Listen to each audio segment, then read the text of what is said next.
RACK5 didn't stand a chance with this trial, you know.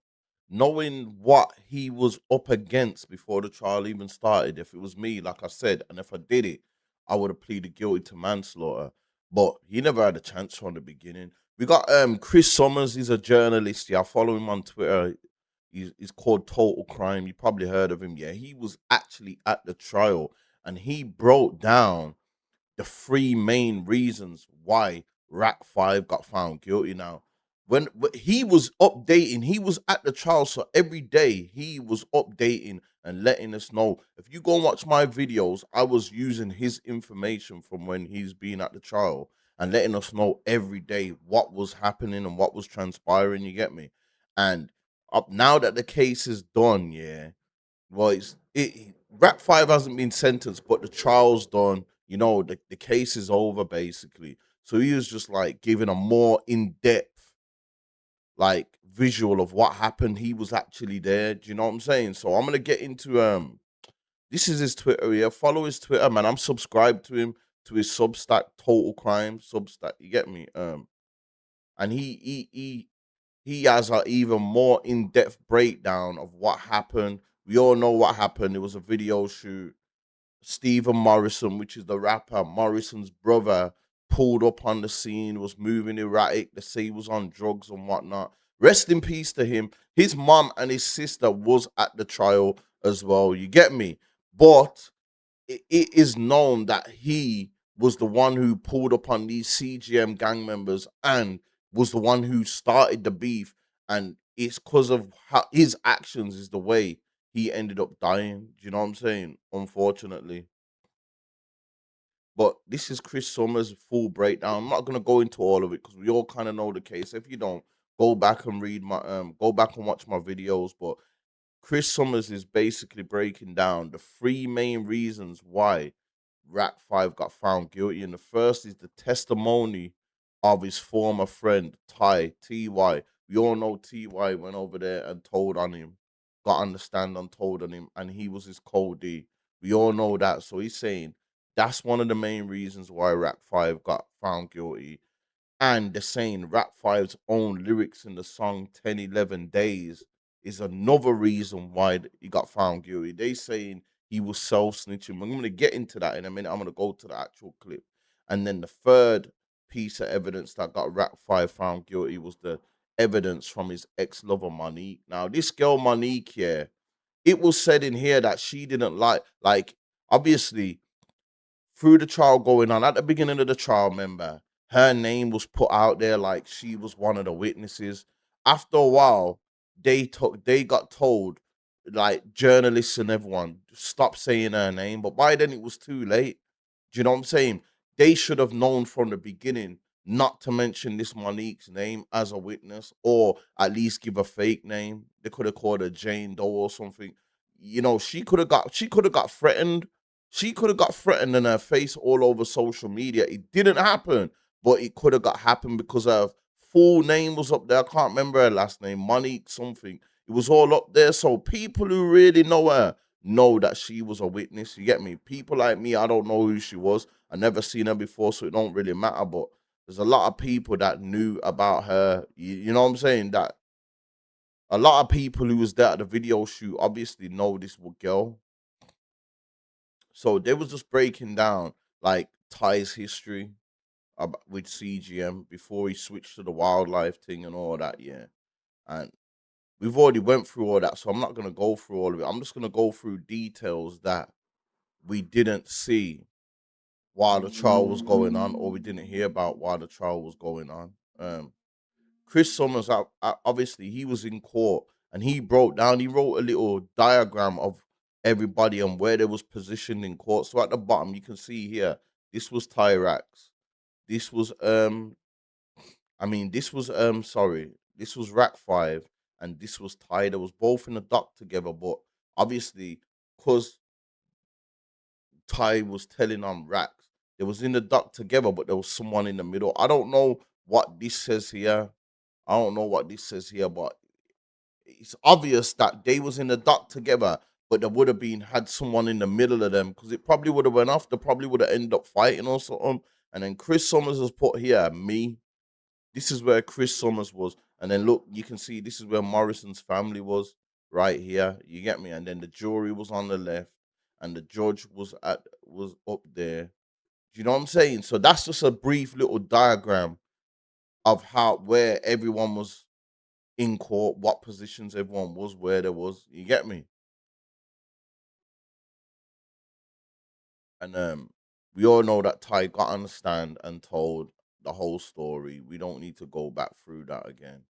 You know what I'm saying? But we're gonna get to the lyrics part.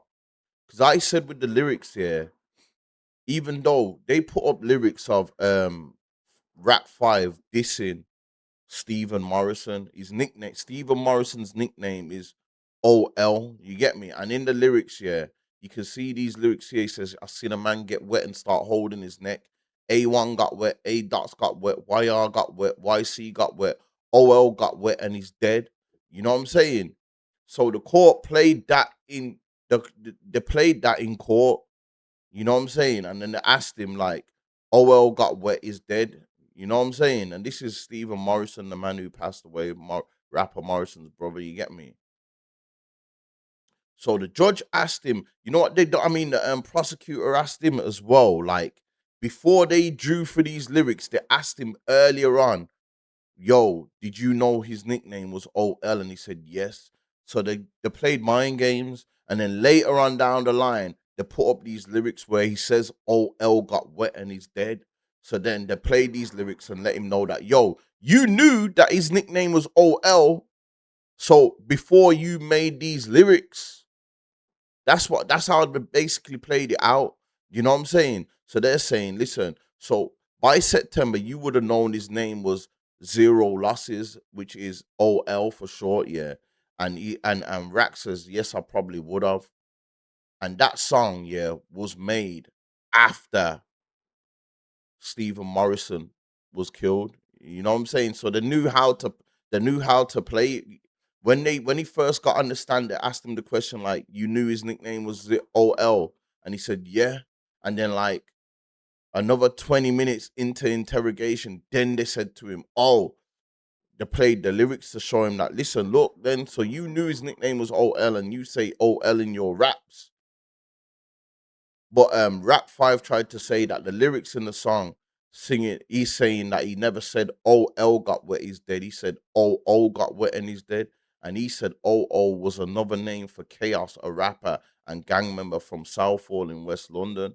But then the audio of the lyric was played in a silent courtroom, and there was little or no doubt to my ears anyway that the lyric was "Oh L got wet." So he was saying, "Yo, I never said OL in them lyrics. I said OO, but then they played the lyrics in a quiet courtroom and everybody could hear that he didn't say OO. He said OL. You know what I'm saying? And then that's when the prosecutor said, that's a reference to Mr. Morrison.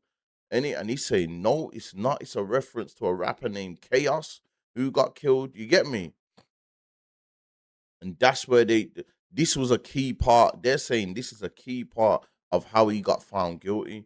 And then they're saying you was admitting to killing Mr. Morrison, weren't you? And he said no. But so the jury heard all that, yeah, and the jury heard that all that. But like he said, he was talking about OO, so the jury weren't convinced yet. But then the jury handed the judge a note, and they said to the judge, "Is there a rapper called OO whose other nickname is Chaos?" And the judge said to them, "There's no evidence of that." So basically, these jury was like, "Yo, we won't want to jump to conclusions and say that he was talking about OL.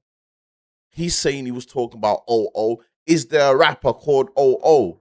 And the judge said, no, there isn't. We've got no evidence of that. So the jury then probably thought, rah, so he was talking about OL then. He was talking about OL. You know what I'm saying? So that's where it was peak for Rap 5 as well. Rap 5 could have said, yo, I was talking about OL. I was because Rap 5 admitted he was at the scene when OL got unalived. You know what I'm saying? So Rap 5 could have went up on the stand and said, I was talking about OL, but that didn't mean I killed him. You know what I'm saying? I know someone from the squad done it. I know someone who was there. He probably couldn't say, someone from the squad. He could have just said, yo, I know that OL got murdered at the scene where we were shooting our video. Yeah, I was dissing him in them lyrics, but that don't mean that I did it. But because he said, "Yo, I wasn't even dissing him in the lyrics. I was talking about someone else," and then they kind of proved that he was. It made him look like a liar. You get me? And then we got the third piece of evidence here, that Monique story. During her open statement, remember this woman? He's the woman that said she was at the scene when it happened. She seen Ty hit him first. She seen Ty hit Mr. Morrison first. Then she seen RACK5 hit him and actually stab him. You get me? And then she was with, remember, she fled the scene with RACK5, stayed with him the night, said she was with him when he got rid of the knife, said she was with him when he fell sick, and said to her, yo, this is the first time I've ever done a M, which is short for murder. You get me? All that. So she was a very important witness at the case. But the someone said that Monique was very upset about being named by various sources. You know what I'm saying? Chris Summers said that Monique was. Remember, Chris Summers did bring up Monique. That's how I found out the girl's name was Monique, through Chris Summers. Yeah, and Monique is supposed to be upset about her name being named. You get me? By Chris Summers, Untold Crime on Twitter. You know what I'm saying? And then Chris Summers is saying, for a moment, I wondered if I'd mistakenly missed a reporting restriction given a non-anonymity. Yo, that word there, I always have for basically saying that. Chris Summers told a woman, Monique, who was a witness, she was saying that, yo, she don't like how her name was being thrown out there by Chris Summers. And Chris Summers is saying, raw, did I throw her name out there and I weren't allowed to? But then he found out that there weren't nothing that was restricting him from saying it. You get me? But then the judge said that from this day on, this was while the trial was still going on. The judge said from this day on, don't bring up Monique's name no more. And Chris Summers didn't bring it up. I noticed through the rest of the trial. At the beginning of the trial, Monique's name got called up, but after that, they never called up her name again. You know what I'm saying? So it says, in other words, Monique would no longer be allowed to be named, even though her name was already in the public domain. That's what I'm saying. It was peak anyway. Her name got bought up. And then after a while, they weren't allowed to say her name. It's too late by then. And she was already out. She's probably going to go and get her name changed or something. You get me? So Monique was the third piece of the puzzle that got RACK5 found guilty. You get me? Ty snitching on him, the lyrics, and this woman. It was too much for RACK5, bro. It was just too much for him, man. You know what I'm saying? He should have tried to go about the manslaughter thing. Really, that's what I would have done if I was him. You know what I'm saying? If I knew I did it, obviously. And then there was just character reference in RACK5 as well, bringing up previous charges. But they didn't bring up, 'cause remember, RACK5 was already in jail for a strap at the time of this case. They didn't bring that up though in court, but they bring up that previous things he'd been arrested for, stabbing someone before, another stab. You get me? So it just didn't look good. It just didn't look good. And then they talk about then they talk about what happened when he got found guilty. They just say, look, I'm gonna show it here now. We've already been through the whole case and that, so I'm not gonna go through all this writing through all these again. But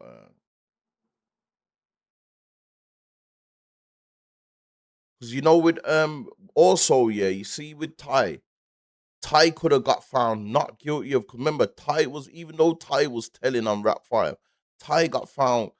Ty could have got found not guilty of murder, but found guilty of manslaughter if they believed that he hit Morrison first. Because remember, the female witness Monique, she said she seen Ty hit my man first. So even if Ty could have beat the murder, he could have got found guilty for manslaughter, but he didn't even get found guilty for the manslaughter.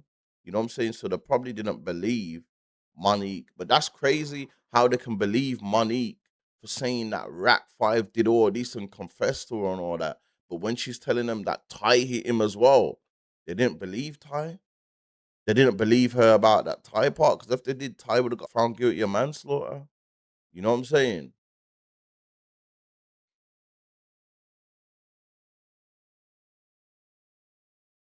And look, here's they're saying after 19 hours and 33 minutes, the jury had an unanimous verdict. Tyrax guilty of murder. You get me? And then they're saying there was a shriek from the Morrison family, and his mother started crying. You get me? Obviously, it's her son that they was on trial for. So she got emotional, which most moms wouldn't it. And then they're saying RACK5 immediately stormed out the dock and headed back to the cells without saying a word. But he like this is what I'm saying. Like, was he surprised he got found guilty? Because I wouldn't have been surprised if that was me. You get me? Even though he probably looked at it like they ain't got nothing on me, but having to the lyrics alone. If RACK5, remember, there's three things here that Chris said got him found guilty. Ty telling on him, Monique telling on him, and the lyrics. The lyrics alone, he would have been okay. You know what I'm saying? The lyrics alone, he would have been okay, but he had two witnesses, man, and that was just the main thing. So Chris basically just breaks that down.